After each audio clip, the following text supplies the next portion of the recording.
السلام علیکم ورحمۃ اللہ وبرکاتہ۔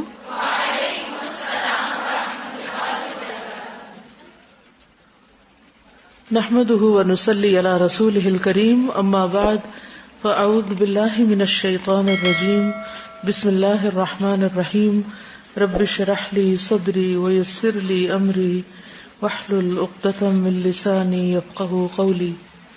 کل ہم نے وہ جو ویڈیو آپ کو دکھائی تھی بوڑھی خاتون کی کہ جنہوں نے قومے میں بھی یا ہاسپٹل میں بھی اپنی نماز جاری رکھی، اس کی ڈسکرپشن یہ ہے، یہ روبی ہے ان کا نام، جن کی یہ ساس ہیں، وہ لکھتی ہیں میری ساس 82 سال کی تھی، 82 ایئرس کی، بچپن سے ایستھمیٹک تھی، دمہ کی مریض تھی، کافی تکلیف رہتی تھی، لیکن ساری زندگی نماز کی پابند نہیں، بچوں کو بھی نماز کی پابندی کراتی رہی، سخت تاکید تھی کہ کھانا نماز کے بغیر نہیں ملے گا، یعنی اسٹرکٹ تھی اس معاملے میں۔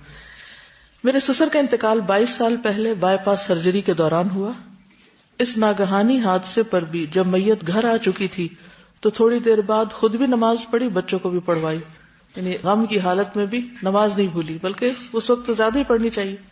یہ لکھتی ہے کہ میں خود نماز کی پابند نہیں تھی، بہو جو ہے، اس دن کے بعد میرے پاس کوئی جواز نہ تھا، دمہ کے دورے کے دوران بھی کبھی نماز قضا نہ ہوتی، چاہے بستر پر ہی پڑتی۔ انتقال سے 2 دن پہلے ہسپتال میں کافی طبیعت خراب ہو گئی، رات کو انہوں نے اچانک نماز شروع کر دی، ہم ان کو بار بار کہتے رہے کہ رکعت پوری ہو چکی، لیکن وہ بے اختیار نماز ہی پڑھتی نہیں۔ وہ باتیں آخری عمل کیا عمل ہے، سبحان اللہ۔ اسی دوران ایسا لگا کہ وہ کسی سے بات کر رہی ہیں، کہاں ہے جنت؟ اچھا ابھی چلتے ہیں، جلدی کیا ہے؟ ابھی 11 تو بج رہے دو، اچھا میں جا رہی ہوں۔ سب نے پوچھا امی کہاں جا رہی ہیں؟ جواب دیا میں اللہ کے پاس جا رہی ہوں، یعنی یہ اس حالت کی باتیں۔ وہ جو ہم آیت پڑھتے ہیں کہ نفس مطمئنہ والی، امی کا لہجہ اسی طرح مطمئن تھا۔ پانی مانگنے پر چہرے سے ماسک ہٹایا تو کہنے لگی میں تو پانی پی چکی ہوں۔ اس کے بعد اگلے دن جمعہ کو بہتر حالت میں رہی، نارمل طریقے سے بات کی۔ شام سے دوبارہ نماز کا سلسلہ شروع ہو گیا اور بغیر سلام کے مستقل نماز پڑھتی رہی۔ فجر کی اذان سے کچھ دیر پہلے ان کی روح پرواز کر گئی۔ انتقال کے وقت ان کی انگلیاں ذکر کی حالت کی طرح تھی، دوائیوں اور ماسک کی وجہ سے ان کے چہرے پر نشانات پڑ چکے تھے۔ گھر لانے کے بعد ہم نے دیکھا کہ ان کا چہرہ بالکل صاف ہے، جھریوں سے بھی صاف ہو گیا، بے داغ ہو گیا، اور چہرے پہ بہت پیاری مسکراہٹ تھی۔ تو انہوں نے لکھا کہ ہم جو کچھ زندگی بھر کرتے ہیں اس کی توفیق ہم کو آخری وقت میں ملتی ہے۔ تو اگر ہم چاہتے ہیں ہماری موت اللہ رب العالمین کے لیے ہو، اس کی پسند کے مطابق ہو، تو پھر کیا کرنا ہوگا؟ زندگی اس کے مطابق کرنی ہوگی، ڈائریکشن صحیح رکھنی ہوگی، کیونکہ موت تو کبھی بھی آ سکتی۔ یہ کراچی کے ہاکس بے روڈ کی صوت القرآن کلاس کی فیڈ بیک ہے، جو ہمارے ساتھ لائیو کلاس میں شامل ہوتے ہیں وہاں پر۔ یہ کہتی ہے کہ ذہنی صحت پر بات کر رہی ہے کہ ایک واقعہ پڑا تھا کہ ایک سائیکیٹرسٹ تھی، ان کے پاس ایک خاتون آئی جو شدید ڈپریشن کا شکار تھی۔ انہوں نے ان سے مسئلہ دریافت کیا تو انہوں نے اپنے سارے مسائل بتانا شروع کیے۔ آخر میں سائیکیٹرسٹ نے ان کو اگلی اپائنٹمنٹ کا ٹائم دیا، نہ کوئی دوا دی نہ کچھ۔ خاتون بہت حیران ہوئی، آپ کیسی ڈاکٹر ہیں؟ بہرحال علاج کروانا تھا، اگلی دفعہ پھر گئی، پھر دوا نہ ملی۔ کچھ عرصے کے بعد انہوں نے ڈاکٹر سے پوچھا آپ دوا کیوں نہیں دیتی؟ لیکن پھر بھی میں بہتر تو ہو گئی ہوں، اس کی کیا وجہ ہے؟ ڈاکٹر نے کہا آپ کا اصل مسئلہ یہ تھا کہ ایک سننے والا کان چاہیے تھا جو آپ کی باتیں سنے۔ ہر انسان چاہتا ہے کہ وہ کسی سے اپنی باتیں شیئر کرے، میں آپ کے لیے وہ کان بن گئی اور آپ کا مسئلہ حل ہو گیا۔ اس کے بعد وہ خاتون دوبارہ ڈاکٹر کے پاس نہ گئی۔ کچھ عرصے بعد وہ خاتون انہیں شادی میں ملی، ڈاکٹر نے ان کا حال احوال معلوم کیا، پوچھا کہ وہ دوبارہ نظر نہیں آئی، تو ان خاتون نے کہا کہ جب آپ نے یہ کہا کہ مجھے سننے والا کان چاہیے جس سے میں اپنی ساری باتیں شیئر کر سکوں، جو رشتہ داروں سے ہم نہیں کر سکتے، شوہر سے کروں گی تو جھگڑا ہوگا، میکے کو بتاؤں گی تو پریشان ہوں گے اور الٹے سیدھے مشورے دیں گے، میں نے سوچا کہ کیوں نہ میں اس سے سب کچھ شیئر کروں جو السمیع ہے، جس سے میں سب باتیں کر لوں، تو وہ غیبت بھی شمار نہیں ہوں گی اور میرے دل کا بوجھ بھی ہلکا ہو جائے گا۔ اب میں ہر رات اس سے اپنی ہر بات شیئر کرتی ہوں اور وہ کسی کو میری باتیں نہیں بتاتا۔ رات بھی ہونے کی کیا ضرورت ہے؟ رات تک بھی جانے کی ضرورت نہیں ہوتی، جس وقت جو چیز پیش آئے، چاہے آپ مجلس میں بیٹھے اسی وقت شیئر کر لیا کریں، دیر اینڈ دین، کیونکہ اللہ تو دلوں کے وسپر بھی جانتا ہے، ہمارے دل میں خیال آتا ہے تو وہ جانتا ہے، اور کسی بات سے خوشی ہو تو فوراً دل میں کہا اللہ تعالیٰ آپ کا شکر ہے، آپ نے یہ دیا مجھے، یہ تو آپ نے ہی دیا ہے، یہ تو آپ ہی نے یہ ایسا موقع دیا، اور آپ ہی سب کچھ کرنے والے ہیں، سب اختیار بھی آپ کے پاس ہے۔ یعنی چپ کے دل میں پکارنا شروع کر دیا کریں۔ جو کام مرضی کے خلاف ہو تو اللہ سے دعا کیا کرے، اللہ تعالیٰ آپ اس سے جو مجھے سکھانا چاہتے ہو مجھے سکھا دیں، کہ میں تو بہت ہی جاہل ہوں، مجھے تو سمجھ ہی نہیں آ رہی مجھے کیا کرنا چاہیے، وغیرہ وغیرہ۔ بندوں کو سنانے کے لیے تو انتظار کرنا پڑتا ہے، اپائنٹمنٹ لینی پڑتی ہے، جانا پڑتا ہے. اللہ کے پاس کیا مشکل ہے؟ کچھ مشکل نہیں. اور آپ دیکھیں گے کہ اگر آپ سیکھ جائیں نا یہ کرنا تو آپ کی زندگی میں کوئی غم نہ رہے. جی استاذہ، میں اپنے والد صاحب کا جو ان کا اینڈ وقت تھا وہ میں ضرور شیئر کرنا چاہوں گی، کیونکہ یہ جو بھی آپ نے واقعہ بتایا یہ اس کے بہت قریب ہے. میرے والد صاحب کو تقریباً ڈیتھ سے 15 سال پہلے ریومیٹائڈ آرتھرائٹس کے جس کو گنٹھی یا جوڑوں کا جو درد ہوتا ہے وہ ہو گیا. یہ میرے لیے بہت پینفل چیز تھی. میں بہت درد مند دل رکھتی تھی اور لوگوں کے لیے بھی دعا کرتی تھی جن کو میں اس حالت میں دیکھتی. تو وہ جب میرے اپنے والد صاحب کے ساتھ ہو گیا تو میں نے تہجدوں میں بھی سورہ فاتحہ پڑھ کے تو ان کو دم کر کے پانی دیا، لیکن کسی چیز سے کچھ بھی آرام نہیں آیا. اور ان کی یہ حالت تھی استاذہ کہ وہ جسم کا کوئی ایک بھی جوائنٹ ایسا نہیں تھا کہ جس میں ان کو ہر وقت ٹیمپریچر اور پین نہ رہتا ہو. تہجد گزار تھے وہ، 5 وقت کی نماز تازہ وضو کے ساتھ پڑھتے تھے. اور ان کو جب وہ سویٹر اپنی اتارتے تھے تو اس کی تکلیف، اور جب پہنتے تھے تو اس کی تکلیف، کیونکہ 25 ایئرس وہ ایئر فورس میں رہے تو ان کی یہ عادت تھی کہ وہ سویٹر اوپر نہیں کھینچتے تھے، وہ اتار کے وضو کرتے تھے. اور استاذہ جب ان کا آخری وقت آیا اس میں 2 چیزیں بہت امپورٹنٹ ہیں. ایک تو یہ کہ اس وقت میں اپنے گھر میں تھی اور میرے اوپر بڑی غفلت کی نیند تھی کہ میری عصر قضا ہو گئی. اس وقت ان کی ڈیتھ ہو رہی تھی اور وہ عصر پڑھ کے لیٹے ہیں اور اس کے بعد مغرب کا ٹائم ہوا ہے، وہ اٹھے ہیں، نماز پڑھی ہے. تو میری امی جی سے کہتے ہیں کہ میری ایک نماز رہ گئی ہے. تو امی جی کہتی ہیں آپ کی شاید ایک رہ گئی ہے، ہماری تو ابھی کافی ہے. مطلب مذاق وہ کرنے لگی. تو اتنی دیر میں وہ تسبیح پڑھ رہے تھے. تسبیح پڑھتے پڑھتے جیسے ایک آواز سی آتی ہے جو روح کے نکلنے کی ہوتی ہے، تو فوراً ڈاکٹر کو بلایا گیا. وہ ڈاکٹر ہمارے فیملی ڈاکٹر تھے اور انہوں نے ان کو دیکھ کے فوراً وہ باہر چلے گئے. اور بعد میں انہوں نے ہم سے شیئر کیا کہ اس بندے کے پورے باڈی میں میڈیکلی جو ہم لوگ کوئی چیز اسیس کرتے ہیں کہ یہ کسی تکلیف سے گزرا ہے، موت کی کسی تکلیف کا اثر ان کے باڈی کے کسی حصے پہ نہیں تھا. اتنی آسان موت تھی. اور غسل کے وقت ان کے ہاتھوں سے تسبیح اتاری گئی. اور الحمدللہ ہم سب بہن بھائیوں نے، جبکہ وہ میت پڑی ہوئی تھی، ہم سب نے 5 نمازیں ادا کی. اور چونکہ نومبر کا منتھ تھا، بہت لمبی رات تھی اور اتنی عجیب سی ایک سکینت تھی کہ تمام لوگ جو ہیں وہ عشاء کے بعد تھوڑی دیر وہ بیٹھے اور پھر سو گئے. اور پھر ایک دم سے سحری کے قریب اٹھے اور سب نے اٹھ کے ذکر کیا اور وضو کیا اور نماز پڑھی. اور ان کے جانے کے بعد یہ ہوا کہ ان کی سیم روٹین کے اوپر میرا سب سے بڑا بھائی، پھر اس سے چھوٹا بھائی، پھر اس سے چھوٹا، پھر چاروں ماشاءاللہ. اور یہ اب ہم ان کے لیے، اور میرا یہ کورس ان کے لیے صدقہ جاریہ ہے. اور مجھے اس کی خوشی ہوتی ہے کہ انہوں نے جس چیز کے لیے محنت کی اور جس روٹین میں وہ رہے وہ اسی میں گئے، اور اب ان کے لیے ہم سب صدقہ جاریہ ہیں. الحمدللہ رب العالمین.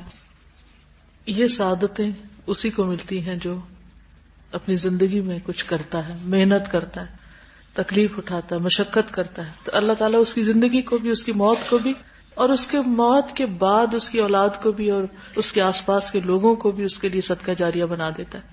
لیکن اصل بات یہ کہ قدم ہمیں اٹھانا ہوگا. اپنی ساری سستی اور غفلت اور نفس پرستی اور خواہش پرستی اس سے باہر آنا ہوگا. اگر ہم خود نہیں کریں گے کوئی اور ہمارے لیے کیوں کرے گا. چلیے آگے چلتے. تو کل ہم نے لمبی نماز کے بارے میں پڑھا بھی اور عمل بھی کیا. تو آپ کا تجربہ کیسا رہا؟ زیادہ مشکل تو نہیں ہوئی؟ کیا فیل ہوا؟ کوئی شیئر کرے گا؟ اسپیشلی جب سجدہ لمبا کیا تو وہ سر کی طرف جو پریشر، پہلے مجھے ایسے لگتا تھا کہ دم گھٹ رہا ہے تو میں جلدی سے اوپر ہو جاتی تھی. تو کل میں نے اس کو اپنا روک کے رکھا تو پھر بعد میں بڑی اچھی فیلنگ آئی. اور باڈی کو جب پورا اسٹریچ کر کے سجدہ کیا تو مسلز کی صحیح اسٹریچنگ. ہاں جی. کل میں نے بھی جب رکوع کیا تو مجھے رکوع میں بیک ایک کا بہت زیادہ پرابلم تھا.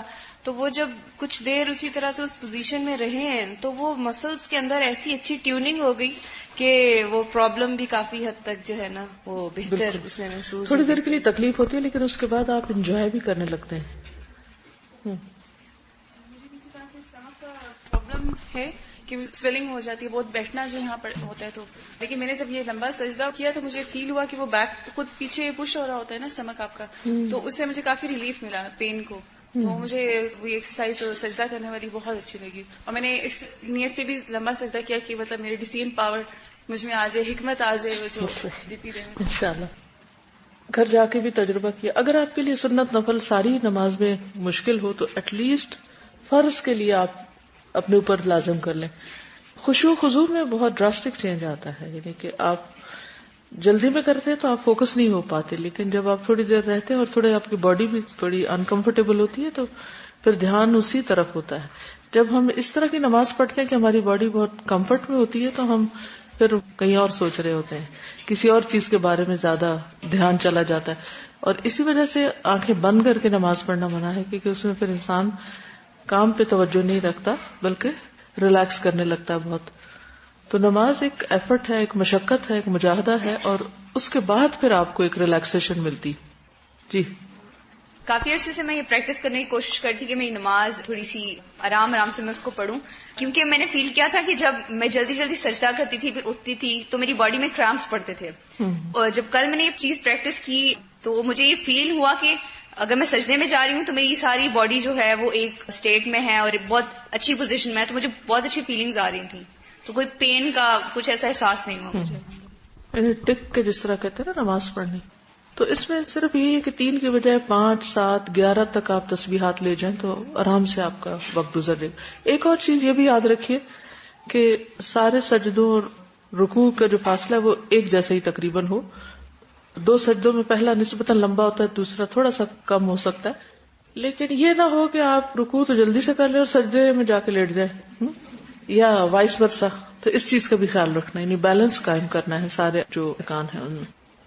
آپ کو کل یہ بھی ہوم ورک دیا گیا تھا کہ اس بات کا آپ نے جائزہ لینا ہے، محاسبہ کرنا ہے کہ وہ کون سے مواقع ہیں، وہ کون سے لوگ ہیں، وہ کن کی کمپنی ہے جہاں میں پھسل جاتی ہوں یا میری زبان پھسل جاتی یا میرا رویہ درست نہیں رہتا، یا وہ کون سے لوگ ہیں کہ جن سے میں چڑ کھاتی ہوں تو پھر میں ان کو ہمیشہ ہی نیگیٹو قسم کا رپلائی دیتی ہوں. یعنی بعض لوگ ہوتے ہیں نا کہ جو ہمارے بیک آف مائنڈ یہ ہوتا ہے کہ یہ اچھے لوگ نہیں، تو ہم کیا کرتے ہیں کہ وہ کوئی سیدھی بات بھی کرنے لگے تو ہم فوراً کاٹ دیتے ہیں ان کو، ایک دم جھگڑے کے موڈ میں آ جاتے ہیں. تو اس قسم کا جائزہ لیا آپ نے یا نہیں؟ کیونکہ جب تک محاسبے کا عمل شروع نہیں کریں گے تو بات نہیں بنے گی، اصلاح نہیں ہو سکے گی، اللہ کے لیے جینا اور مرنا نہیں ہو سکے گا. اور اگر پڑھائی کے دوران آپ نہیں کر رہے تو کیا جب آپ کا کورس مکمل ہو جائے گا تو آپ کو یہ باتیں یاد رہیں گی پھر، یا کون یاد کروائے گا آپ کو؟ تو محاسبہ کے اندر پھر لکھیے ہوم ورک، یہ دوبارہ کیجئے کہ آج یہاں سے اٹھیں گے اس وقت سے لے کے کل اس وقت تک آپ نے دن کیسے گزارا اور آپ کا طرز عمل مختلف مواقع پر کیسا رہا، کہاں کہاں پھسلے.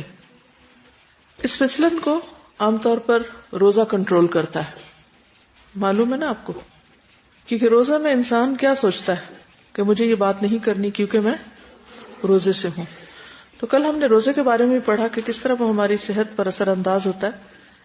ایک واقعہ جو اس سلسلے میں بہت ہی میرے دل کو لگتا ہے آپ کے ساتھ شیئر کرنا چاہوں گی کہ ایک مرتبہ حضرت عبداللہ بن عمر اپنے غلاموں کے ساتھ مدینہ سے باہر سفر کر رہے تھے. راستے میں کھانے کا وقت ہوا تو غلاموں نے کھانا نکالا، سب کھانے کے لیے بیٹھ گئے. تو قریب سے ہی ایک چرواہا گزرا جو بکریاں چرا رہا تھا، تو ابن عمر نے اس کو اپنے ساتھ کھانے کی دعوت دی کہ تم بھی شریک ہو جاؤ. ایسا کرنا چاہیے، وہ تو چرواہا ہے اور آپ اتنے ریسپیکٹیبل پیپل ہیں، اس کو کیسے دعوت دیں، وہ کیسے ساتھ بیٹھے؟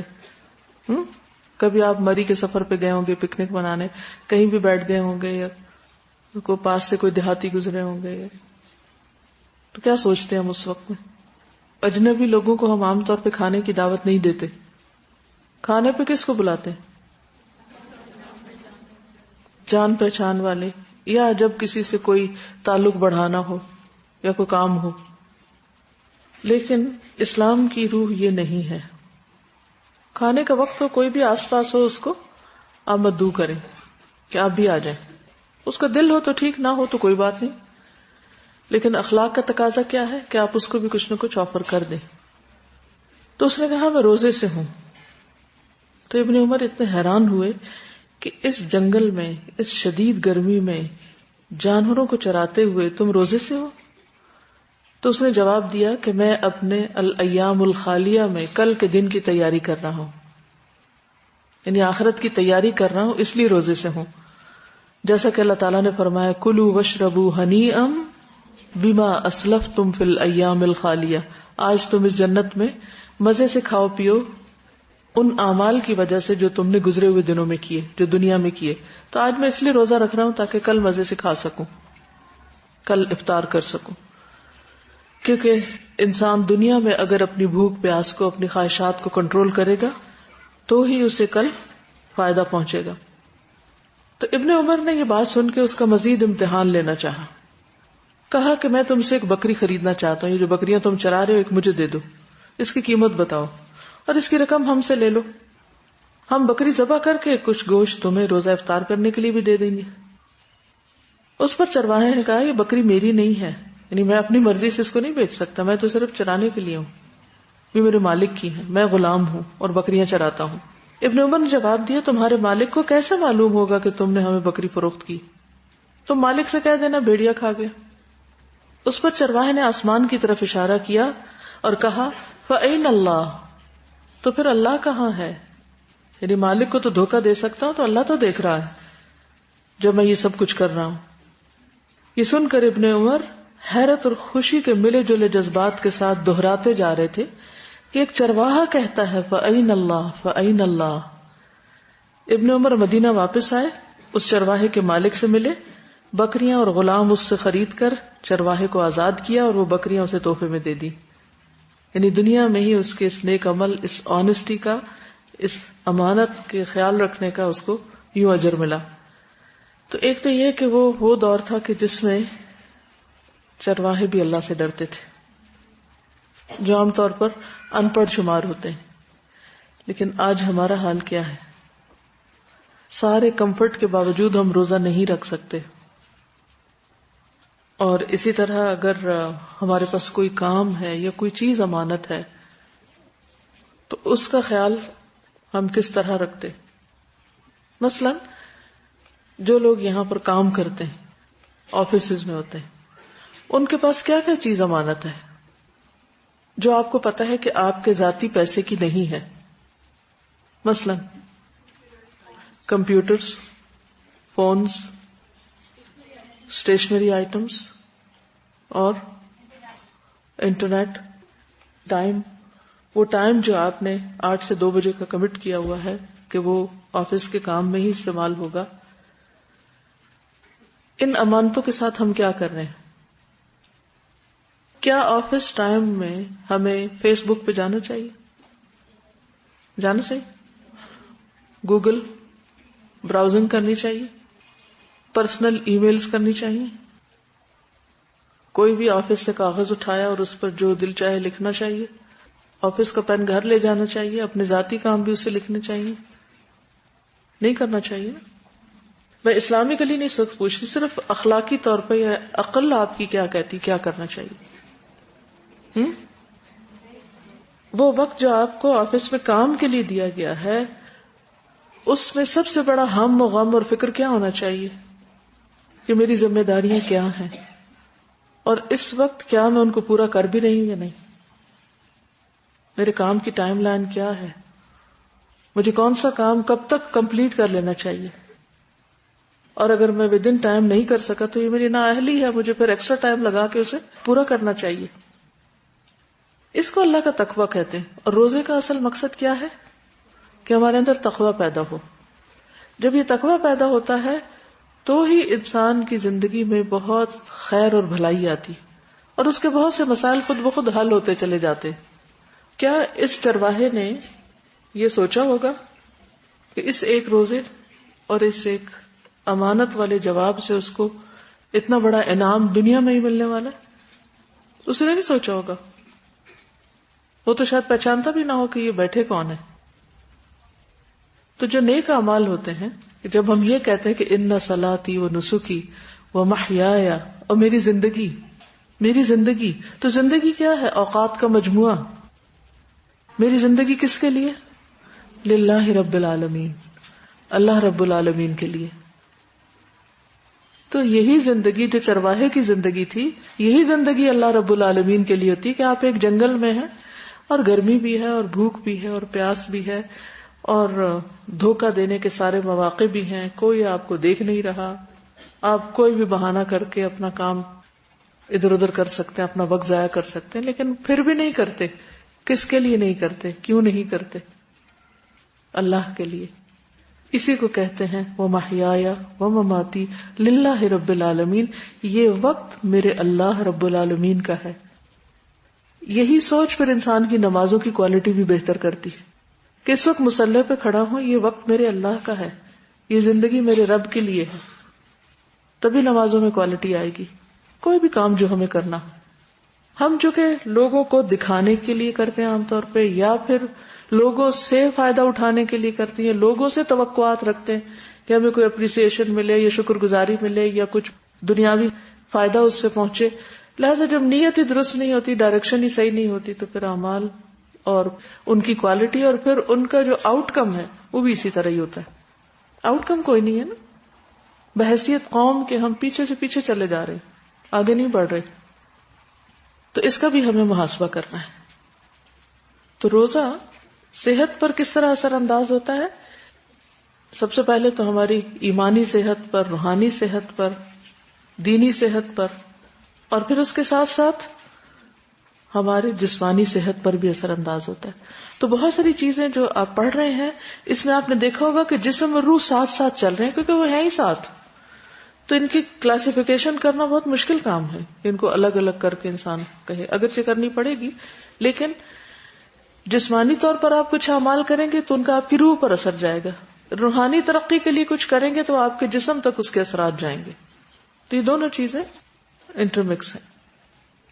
اور ویسے بھی روزہ جو ہے وہ گناہوں سے بچنے کے لیے ایک ڈھال کا کام بھی دیتا ہے، روک لگا دیتا ہے. آپ کے اندر سیلف کنٹرول پیدا ہوتا ہے، نفس پر کنٹرول آتا ہے. اور جس کے اندر سیلف کنٹرول آ جائے بہت سے کام اس کے لیے آسان ہو جاتے ہیں. سب سے مشکل کام نفس کے گھوڑے کو سدھانا ہے، اپنے آپ کو سمجھانا ہے. روزہ اس میں مددگار ہوتا ہے. بہت سے لوگ کہتے ہیں ہم سے صبر نہیں ہوتا، لیکن روزہ کیا سکھاتا ہے؟ صبر.